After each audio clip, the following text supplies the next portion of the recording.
날로 발전하시는 것 같은데? 인사만 발전하면 뭐 그래. 왜 인사도 발전하면 좋지? 말씀에 살아야 돼, 이제 말씀에. 근데 이러면 늙으니까 거짓동머리가 있어가지고 장체. 오. 자, 오늘은 열왕기상 2장 28절부터 35절까지입니다. 제가 몇 장부터 있지? 2장 26절, 응? 2장 26절부터 35절까지입니다. 26절 여기서부터? 네, 제가 한번 읽어보면서 응. 말씀드릴게요. 응. 왕이 제사장 아비아달에게 이르되 내 고향 아나돗으로 가라. 너는 마땅히 죽을 자이로되 내가 내 아버지 다윗 앞에서 주 여호와의 궤를 메었고 또 내 아버지가 모든 환난을 받을 때에 너도 환난을 받았은즉 내가 오늘 너를 죽이지 아니하노라 하고. 이게 무슨 말일까요? 아버지랑 다 겪었기 때문에 너한테는 벌을 안 내리겠다는 게요? 아니야? 얼추 맞는 것 같아요. 자, 왕이 제사장 아비아달, 그러니까 솔로몬 왕이 제사장 아비아달한테 이제 말을 하는 거예요. 너는 네 고향 아나돗으로 그냥 가라, 돌아가라. 원래 너는 마땅히 죽을 자다. 왜 마땅히 죽을 자냐면 그 아도니아하고 같이 반역을 했던 제사장이 아비아달이죠. 그래서 같이 반역을 했기 때문에 죽을 사람이에요, 원래는. 하지만 내가 내 아버지 다윗 앞에서 주 여호와의 궤를 메었고 또 내 아버지가 모든 환난을 받을 때 너도 환난을 받았은즉 내가 오늘 너를 죽이지 아니하노라 하고. 그러니까 예전에 이 아비아달이 반역을 꾀했지만 반역을 꾀하기 전에 다윗 앞에서 이제 제사장의 일을 열심히 했었고 또 다윗이 힘들었을 때도 같이 고생을 좀 했었나 봐요. 그러니까 그런 과거에 이제 수고롭게 일한 거를 생각을 해서 죽이지는 않고 살려두는 거죠. 봐주는 거죠. 솔로몬이. 반역을 했지만. 자, 27절. 아비아달을 쫓아내어 여호와의 제사장 직분을 파면하니 여호와께서 실로에서 엘리의 집에 대하여 하신 말씀을 응하게 함이더라. 이게 무슨 말일까요? 왜 한숨이 나와? 제사장 직분을 파면. 왜 직분을 또 파면시킨대? 뭐 잘못했어 또? 자, 볼게요. 아비아달을 쫓아내요. 그러니까 아비아달 쫓아냈어요. 아비아달 이게 뭐예요? 아까 이제 이제 고향으로 돌아가라. 그 사람 이름이 아비아달이에요. 그러면서 얘가 원래 제사장이었는데 제사장 직분을 파면했어요. 그러니까는 목사직을 파면한다. 이렇게 보면 돼요. 여호와께서 실로에서 엘리의 집에 대하여 하신 말씀을 응하게 함이더라. 실로에서 엘리의 집에 대하여 하신 말씀을 응하게 하리더라. 이게 잠시만요. 이게 무슨 말이냐면 이 전에 열왕기상 전에 그 엘리가 이제 제사장 집안인 것 같아요. 제사장 집안. 엘리의 집안에서 나온 게 이제 아비아달이거든요. 그러니까 옛날에 하나님께서 엘리의 집안한테 너네가 이제 망할 거다. 즉 그렇게 예언을 하셨었나 봐요. 그게 지금 이루어졌다. 이런 뜻입니다. 자, 28절. 그 소문이 요압에게 들림에 그가 여호와의 장막으로 도망하여 제단불을 잡으니 이는 그가 다윗을 떠나 압살롬을 따르지 아니하였으나 아도니아를 따랐음이더라. 자, 이게 무슨 말일까요?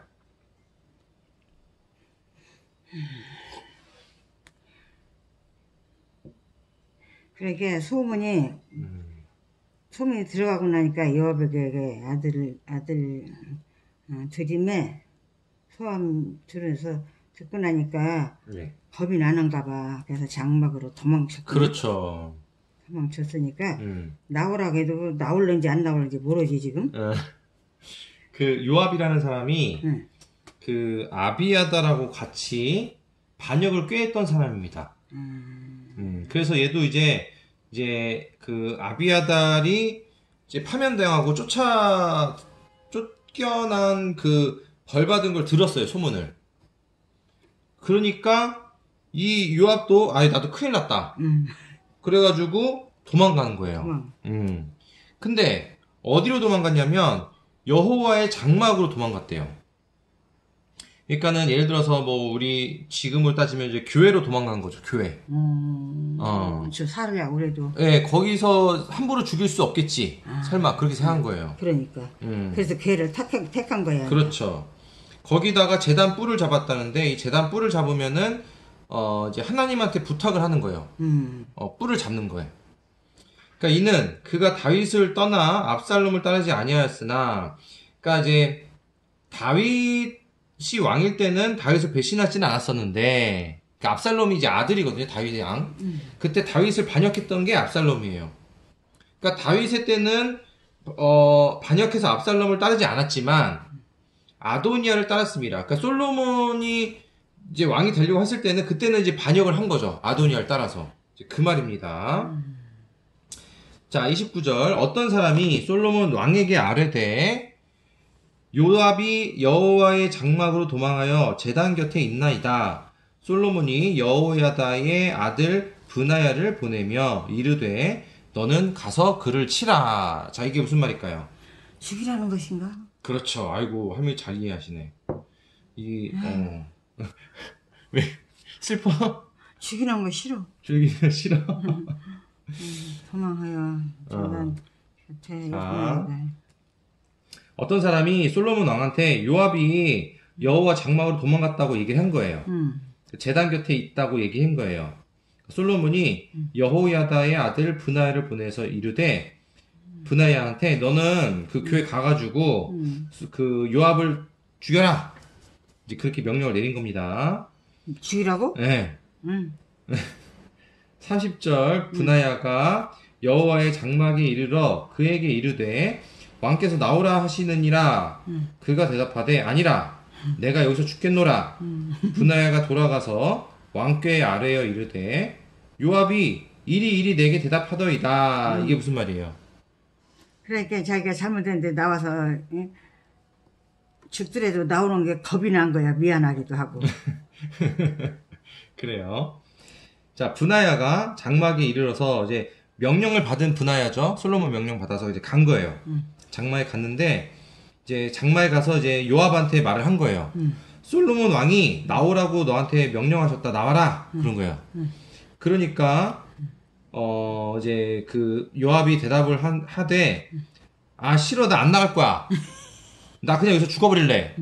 그렇게 얘기한 거예요. 그러니까 이 말을 듣고 브나야가 돌아가서 왕한테 다시 얘기한 거죠. 그렇겠지. 요압이 이렇게 저한테 얘기를 했었어요. 라고 얘기한 거예요. 근데 이게 되게 흥미로운 게, 아니, 그 장막에서 죽이라고 그랬잖아요. 근데, 그럼 장막으로 들어가서 브나야를 죽였으면 되는데, 왜 밖에서 나오라고만 했을까요? 그게 죽이기는 안 됐나 보지. 그리고 게다가 얘가 안 나온다니까는 또 요압이 어떻게 못하고 다시 쪼르르르 왕한테 가가지고 얘 못 나온대요 라고 얘기를 왜 했을까? 죽이라고 명령했으면은 그럼 들어서 죽였어야 되는데 왜 그랬을까? 그래도 그 사람이 아직 죽어서는 안 될 사람인가 봐. 왜? 그게 안 죽이려고 이 피우고 저리 피우고 하나? 자, 보면은 이 교회 안에서 사람을 죽이는 거는 아주 신성시한 공간이기 때문에 그렇지. 섣불리 함부로 할 수가 없었던 거예요. 그래서 브나야가 얘한테 벌을 주더라도 얘가 나와야지만 벌을 줄 수 있을 거라고 브나야는 생각했던 거죠. 그런 줄 알고 거기 피한 그렇죠, 거야. 맞습니다. 그걸 이용한 거예요. 그래서 브나야는 이거 조심해야 되는데 이 성스러운 공간에서 함부로 내가 죄 죽이면 안 되는데 근데 요압이 그걸 알고 이용해서 그 안에 숨은 거죠. 나오지도 않고. 그렇죠. 나오라니까 나오지도 않고. 아는 놈이라 그래. 맞아. 자, 31절. 왕이 이르되 그의 말과 같이 하여 그를 죽여 묻으라. 요압이 까닭없이 흘린 피를 나와 내 아버지의 집에서 내가 제하리라. 이게 무슨 말일까요? 나 이 피를 가지고 한다는 게 참 이상해. 그게 왜 그러지? 피를 이제 표현이 좀 이제 어렵죠. 왜 피가 나왔는지. 그걸 왜 여기저기다 뿌리고 그래? 무치를. 요압이 까닭 없이 흘린 피를 나와 네 아버지의 집에서 내가 제하리라. 근데 그 피를 가지고 여기저기다 묻히고 그래. 죽이면 그냥 죽였지 왜 피 가지고 그래. 자. 옛날에 너무 무서웠던가 봐. 피를 묻힌다는 게 응. 이제 비유적인 진짜 실제로 이제 피를 묻힌다고도 표현하지만 여기서는 이제 비유를 든 거예요. 비유. 무슨 비유냐면 요압이 예전에 사람을 죽였어요. 자기 시기 질투 인해서. 그래가지고 그 죄도 없는 사람을 자기가 질투해가지고 죽여버렸기 때문에 근데 그게 이제 그 당시에 다윗이 시킨 게 명령을 내린 게 아니고 지 혼자 한 거예요. 지 혼자. 근데 사람들은 자칫하면 이게 다윗이 시킨 줄 알잖아. 근데 다윗의 신하였기 때문에. 그래가지고 당신 알도 못하고. 그렇지. 그래가지고 그 흘린 피를 우리가 억울하게 우리 죄값으로 하는 게 아니라 내 다윗과 나의 피를 내가 이제 잘못이 아닌 거를 잘못을 이제 제하리라. 그러니까 우리 억울한 그런 것들을 이제 좀 제하겠다라는 거죠. 없애겠다는 거예요. 자, 32절. 여호와께서 요압의 피를 그의 머리로 돌려보내실 것은 그러니까 이제 그래서 이제 그냥 죽이라고 한 거예요. 왕이 31절에서 그냥 요압을 그냥 죽여서 묻어라. 자, 그래도 그냥 죽이라는 말만 하냐는 게 아니라 묻으라는 말은 그래도 예우를 대하는 거예요. 옛날의 공을 생각해서. 원래 안 묻어줘도 되는데. 그러니까 솔로몬이 참 이제 그래도 공의로운 사람인 거죠. 공평한 사람인 거죠. 자, 32절. 그래서 이제 공의롭다는 거는 되게 중요한 게 솔로몬이 이렇게 그 반역한 사람들을 죄를 벌을 주는 거는 응당하게 주는 것이지 개인의 사사로운 감정으로 복수하는 게 아니라는 걸 알 수 있는 겁니다. 자, 32절. 여호와께서 요압의 피를 그의 머리로 돌려보내실 것은 그가 자기보다 의롭고 선한 두 사람을 쳤음이니. 이거 제가 설명한 게 바로 뒤에 나오네요. 곧 이스라엘 군사령관 넬의 아들 아브넬과 유다 군사령관 예델의 아들 아마사를 칼로 죽였습니다. 이 일을 내 아버지 다윗은 알지 못하셨나니. 이게 제가 그 앞에서 설명한 그 얘기예요. 요압이 무슨 잘못을 했냐. 요압이 여기 얘기한 대로 두 명의 군사장을 이제 그 군사령관을 죽인 거죠. 시기질투 복수심으로. 그래서 이제 명령과 상관없이 이제 죽였던 거고. 그래가지고 아까 설명대로입니다. 다윗당 모르게 자기 혼자 알아서 그냥 막 한 거예요. 그러니까는 참 이게 얼마나 황당했겠어. 자기가 명령도 안 내렸는데 게다가 평화를 유지하려고 했는데 이렇게 죽이면 분란이 생기잖아요. 그러니까 참 난처했을 거예요. 자, 33절. 그들의 피는 영영이 요압의 머리와 그의 자손의 머리로 돌아갈지라도 다윗과 그의 자손과 그의 집과 그의 왕위에는 여호와께로 말미암는 평강이 영원히 있으리라. 이게 무슨 말이에요? 그렇게 했어도 앞으로 그 가정이나 자식들이 잘 되겠다고. 이게 좀 이제 비유가 좀 어렵죠. 누구 자식 가정이 잘 된다고요? 응? 누구 자식 가정이 잘 될 거라고? 자기 내 대대로 잘 될 거라고. 아니야? 볼게요.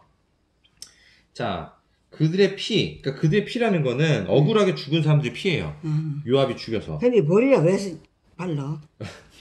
바르진 않았고, 영영 요압의 머리와 그의 자손의 머리로 돌아갈지라도, 다윗과 그의 자손과 그러니까는 이게 피가 다시 돌아간다는 거는, 그러니까는 이제. 그게 나는 의심인가, 뭔 얘기인가. 피가 다시 돌아간다는 거, 피가 발생한다는 거는 나쁜 거잖아요.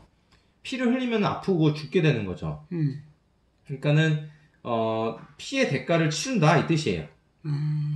그 머리에 피가 돌아간다는 거는 머리가 잘리면 바로 죽잖아요.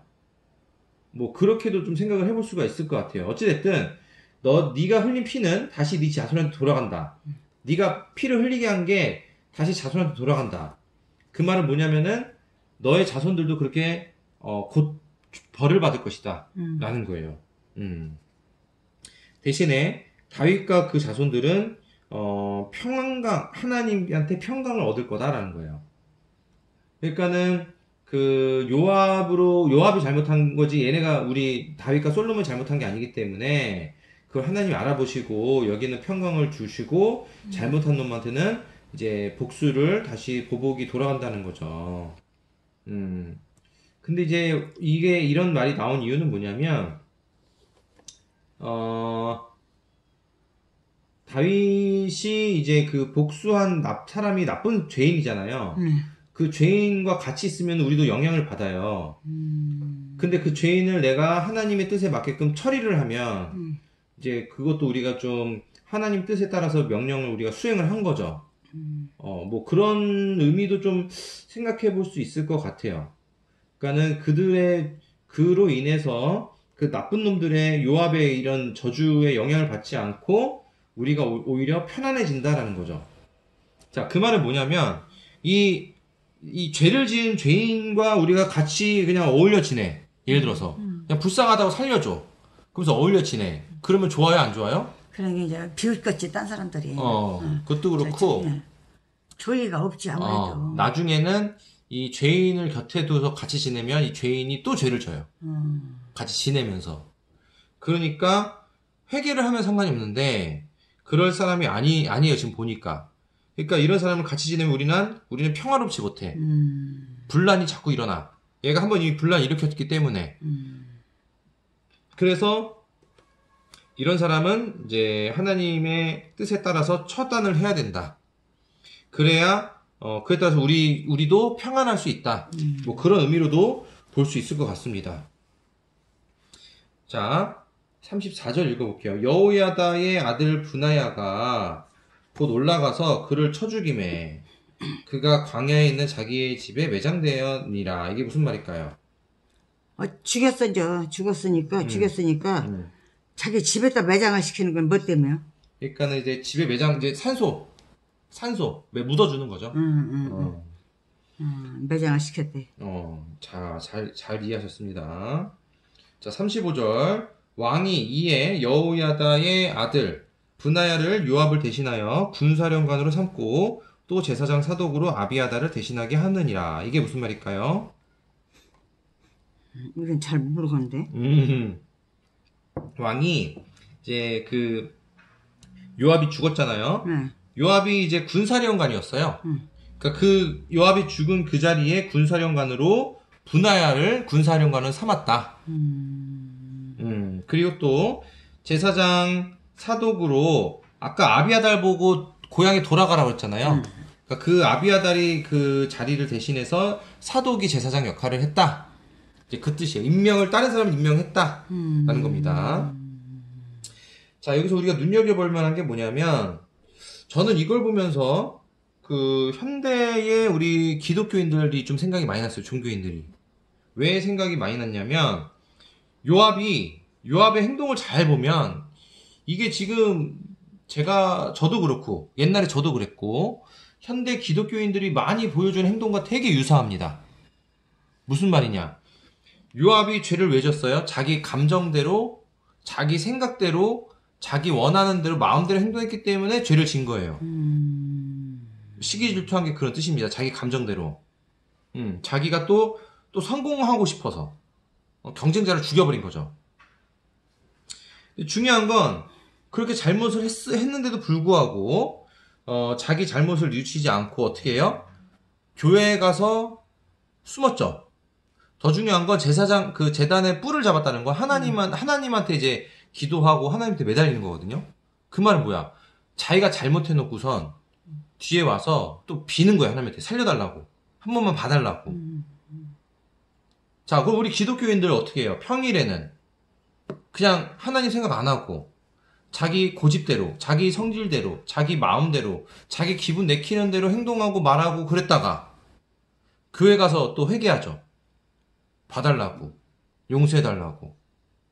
그러면 중요한 건 그렇게 진심으로 회개했으면은 그 행동이 바뀌어야 돼요. 맞아. 고쳐져야 돼요. 근데 문제가 뭐냐?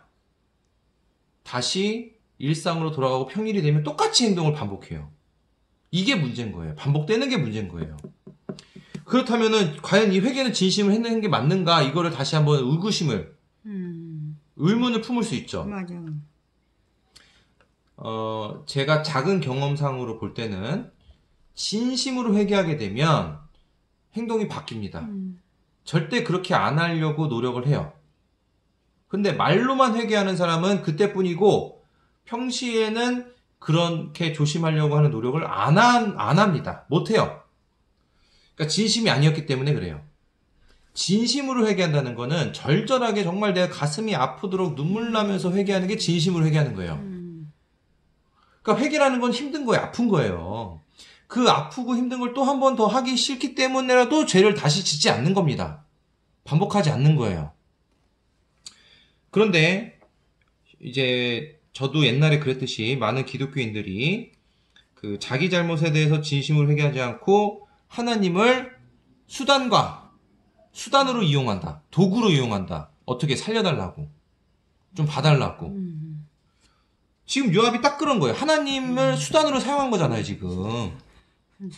자기 죽기 직전에 죽음을 피하려고 하나님을 수단으로 이런 나쁜 놈이 어딨어? 하나님을 수단으로 사용하는 거 이렇게 배은망덕한 놈이 어딨어요?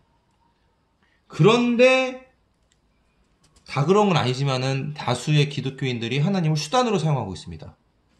무슨 수단? 부귀영화, 성공, 건강, 그리고 뭐가 있어요? 유명해 우리 아이들 합격, 시험 붙게 해달라는 그런 수단으로 재단뿔을 잡고 있는 겁니다. 사람들이 부귀영화 누리게 해달라고 인정받게 해달라고. 이게 그래서 그런 저는 메시지가 지금 떠올랐어요. 이 장면 보면서. 하나님은 성경에도 누누이 말씀하시지만 절대로 수단으로 삼는 그런 거는 우상숭배하는 거지. 이거 하나님을 수단으로 삼는 거는 우상숭배하는 거고 하나님을 모욕하는 겁니다. 저는 절대 하나님한테 비는 기도하지 말라고 말씀을 드려요. 그 대신 뭘 해야 되냐? 성경에 몇 번이나 반복해서 써 있습니다. 네가 성경 말씀 보고 묵상하고 성경 말씀대로 따르면 나머지는 알아서 하나님이 챙겨주신다는 거예요. 건강이든 성공이든 복이든 뭐든. 근데 사람들이 자꾸 거꾸로 생각해요. 성경도 안 읽고 실천도 안 하고 변할 노력도 안 하고 그냥 교회 가가지고 수단으로서 그냥 뭐 해달라고 빌려가요. 하나님 우상숭배하러 갑니다. 하나님 예수님 우상숭배하라는 말 없어요. 우상숭배하지 말라고 했어요. 근데 자꾸 숭배하러 갑니다. 이게 제가 볼 때 요압이 보여주는 이 행동 하나로 우리가 돌아보고 반성해야 될 모습이다 라는 겁니다. 그래서 저도 또 이렇게 말씀을 드렸지만 언제 저도 이렇게 이런 시험에 들지도 몰라요. 그래서 이제 이런 거를 우리가 알면 더 중요한 건 이 사실 제가 말씀드렸잖아요. 그럼 안 사람들은 이걸 알면서 또 다시 옛날처럼 행동을 반복하고 죄 짓는다? 그럼 하나님 이걸 다 알아요. 알고 죄 지으면은 괘씸죄가 추가돼요.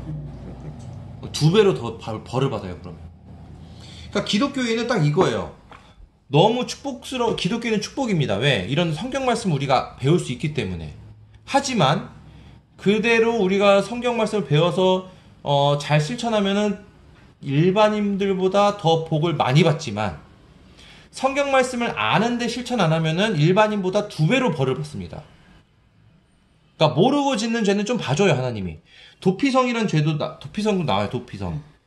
이 재단뿔은 뭐냐면 내가 만약에 일부러 한 게 아니라 모르고 죄 졌을 때는 봐주시는 거예요. 재단뿔을 잡으면. 도피성도 내가 모르고 실수를 잘못했으면은 봐주는 겁니다. 근데 얘는 일부러 알고 하잖아요? 그러면 재단의 뿔을 잡든 교회 아니든 그냥 처단시키는 거예요, 하나님께서는. 그래서 우리도 이걸 알았으면 안대로 실천하면 2배로 복을 받고 아는데도 불구하고 실천 안 하고 무시하면 2배로 벌을 받는다. 이 사실을 꼭 기억해야 돼요. 하나님 안 봐주신다. 성스러운 교회 안에서도 일부러 알면서도 죄 지으면은 차단하신다. 안 봐주신다. 그거를 우리가 배워야 합니다. 자, 오늘 여기까지 말씀 나눴는데요. 할머니 오늘 말씀 나누면서 한 말씀 해주시자면. 아유, 너무 무서워. 죄 지면 죄를 짓지 말아야 해. 그런데 어떤 사람이고 죄 없이 사는 사람이 별로 없거든. 그러니까 이제 죄를 졌으면 말하자면 솔직하게 고백하고 절대적으로 그렇지 않도록 노력을 해야지. 그게 제일 중요할 것 같아. 사람 살아나가는 과정에서 자기가 하나님의 뜻을 안다면 응? 더욱더 반성도 할 뿐 또 그냥 하나님 앞에 감사하는 생활이 돼야 할 것 같아. 자, 그래서 이게 할머니가 무섭다고 말씀하셨는데, 우리가 성경을 보면서 그냥 편하게 그냥 보기만 하던지, 아니면 그냥 뭐 좋은 말씀만 골라서 복 준다는 것만 기분 좋게 보는 게 아닙니다, 성경은. 성경은 보면서도 무서울 줄 알아야 돼요. 무서울 줄 알아야 우리가 이거를 정말 귀중하게 지키려고 노력합니다. 지금까지는 교회에서 무슨 지옥 얘기하면서 얘기했지만 그 지옥도 무슨 교회 안 나오고 이런 식으로 이용한 거예요. 사실은 성경 말씀을 제대로 지키라는 그 기준에서 무서운 걸 배워야 돼요, 우리가. 그래서 할머니가 지금 무섭다는 거는 오늘도 아주 교육을 잘 받으신 겁니다. 진짜 하나님 무서운 줄 알아야 성경 말씀을 잘 실천하고 그러면은 오히려 하나님을 무서워할 수 있어야 경외할 수 있습니다. 그리고 하나님을 경외할 줄 알아야 우리가 말씀 잘 따를 수 있어요. 말씀을 잘 따르면은 복이 알아서 주십니다. 복을 알아서 주십니다. 그 원리를 알고 계셔야 돼요. 자, 오늘 수고 많았습니다, 할머니.